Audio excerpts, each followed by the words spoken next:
There's my ID badge there. Sorry, and what was your rank again? Detective Chief Inspector. Okay. Yes, No temporary detective superintendent to be No precise. worry. Am I being live streamed at the moment? Well, that's irrelevant. Very much within the private confines of our headquarters. No, I'm in a public area is where I am. Okay, there's nothing that says that it's not a public area. Okay. If there was nothing that said that it weren't a public area, then I would not be here. Okay. I will only go to where it's publicly accessible and not in a restricted area. What about the signs at the front gates that indicate there's no public right of way? No, it doesn't say that. Okay. Well, I'll inform you now that you're very much within, as you can see here, within the private confines of Surrey Police Headquarters. Yep. Your permission to be here, if you don't have a policing purpose, so I'll ask that, do you have a policing purpose to be here? Yes, I do.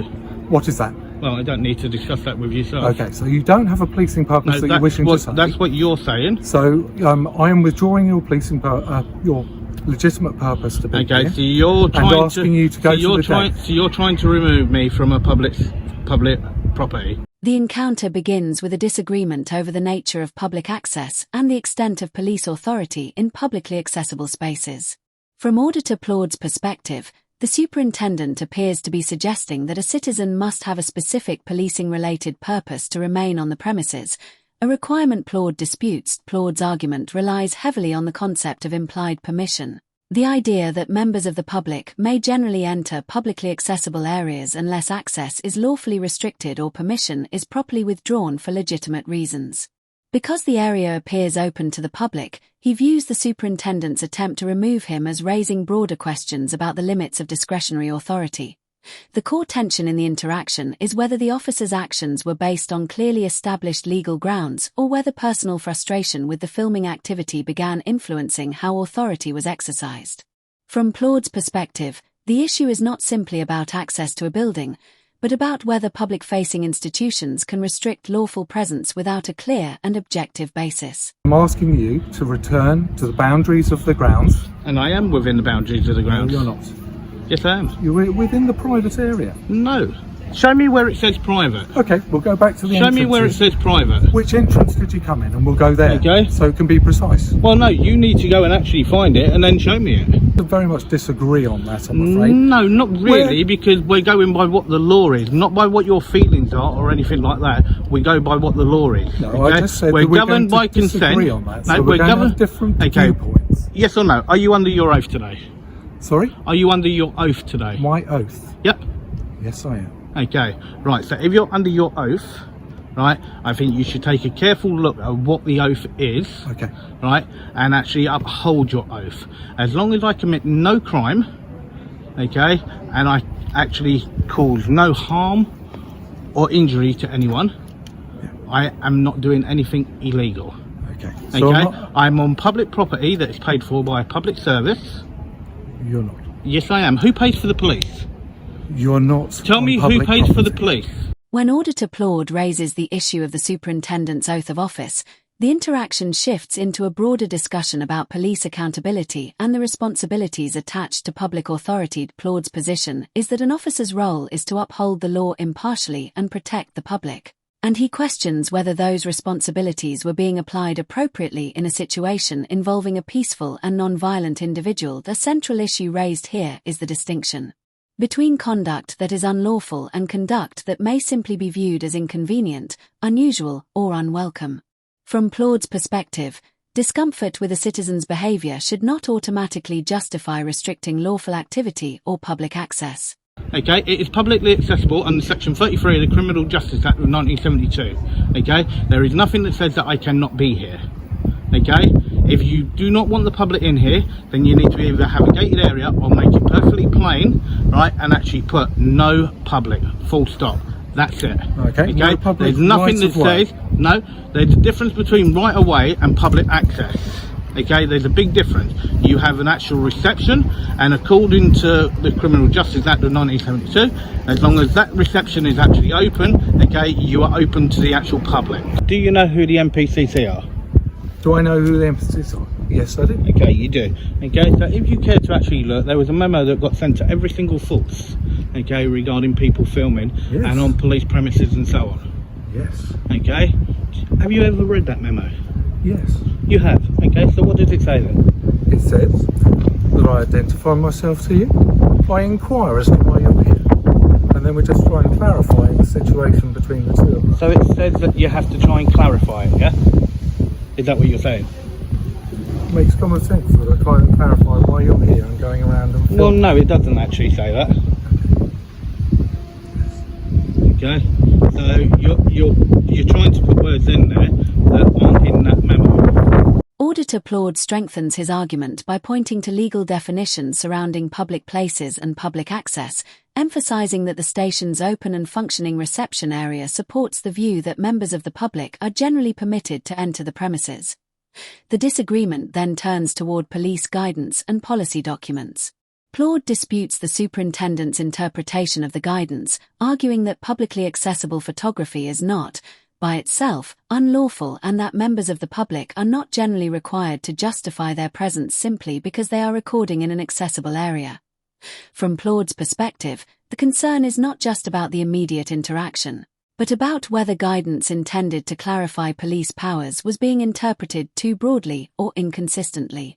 He views the exchange as raising wider questions about how officers apply public order and access policies in practice. You tell me then what it says. Me tell you what it says. Does it say that you're entitled to go into any police premises and film? Public area. There's your memo. There's your memo. Can I have a look? Yep, you can in a second. My name's Ken. Can I take your name? Don't have to give it. No, I won't. Okay. 2628, yeah? Are you stationed here? Give me 2 seconds. Sergeant Kenneth Evangelista, 2628, and I'm on the dog section, kind of indirectly based here. I'm going to ask you to leave the premises, no, okay? I'm speaking with the chief super at the moment, okay, and he's currently reading an actual memo. No, okay. I'm waiting for him. asking you He to is leave a the senior premises. rank. He is a senior rank to you. Listen. I'm waiting for him. I'm asking you to leave. This is waiting for aggravated him. trespass. No, I'm asking how you is to it leave. You are on aggravated trespass? because you are obstructing people doing their daily role. No, I'm not. This is private property, so I'm going to it's ask public you. property. No, this is private. It's public. Okay, thank you very much. Please do not touch me. I'm going to escort you Please off the do premises. not touch me. Let's go, Okay, please. before you do, you need to read that before you start pushing. Before you start pushing, you need to read that. While the superintendent is still working through policy and legal questions, the arrival of the sergeant noticeably changes the tone of the encounter.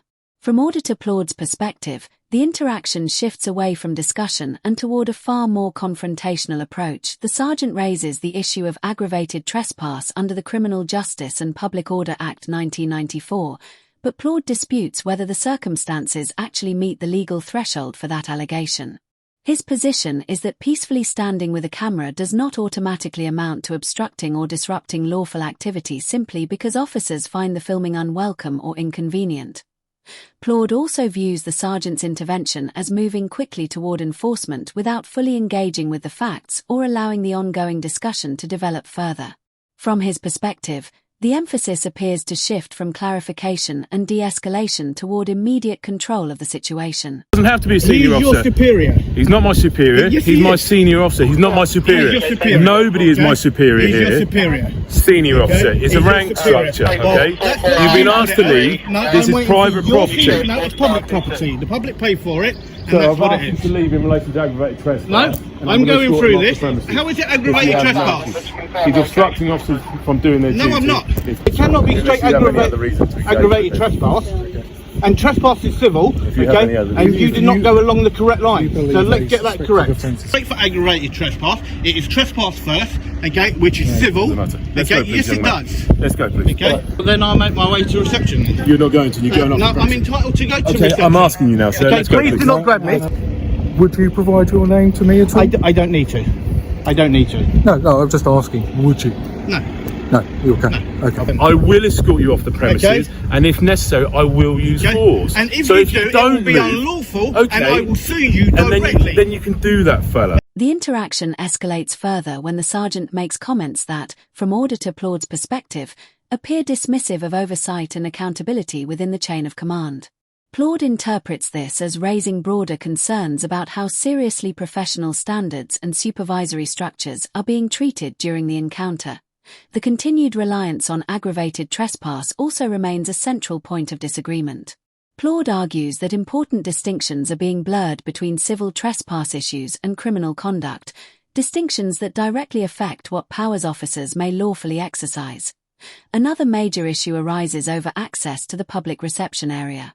Because the reception appears intended for public use, Claude questions whether preventing access was supported by a clear legal basis or whether the restriction was influenced more by the ongoing disagreement itself. You just said it yourself, okay, that it is a public reception, okay, and open to the public, okay? You just said that yourself. Invited. Okay, no, it's not It's for invited. those with a policing purpose. Okay, and I do have one, and as I told you, okay, and now I do want to go in there, okay, to report this officer. Okay, well, that's not the purpose of our headquarters inquiry. Well, no, I'm so entitled you'll to have go. to ring up, or you'll have to go Well, to no, I don't. an I'm operational entitled- police station. And this is you just operational. mind- I'm entitled to actually give my complaint to any officer that's currently on duty in uniform. It Okay? doesn't have to be in uniform, fella, to be fair. It does if you read what it states. Come on, We'll make okay. complaints anyway. Come on. Okay? Well, So, but you're a complete Uniform. disgrace. You really are. It's okay, would start grabbing Because my you've had arm. multiple people Okay? engaging No, with you. it makes no difference. You've taken me away from my primary No, role you of came to me. policing. You came to Okay, me. come on, let's walk. You came to me. Are you perfectly happy then to actually stand there, okay, and watch one of your sergeants actually assault a member of the public? I didn't stand there and watch anything, Yeah, you I'm did. afraid. I was reading the NPC. No, you weren't. You were done at that point. This follow-up shifts the focus from the confrontation itself to the potential consequences that can arise after a disputed police interaction. From Auditor Claude's perspective, the incident highlights how quickly a routine disagreement can evolve into a matter of formal complaints, legal scrutiny, and possible civil litigation when questions are raised about the use of authority and force.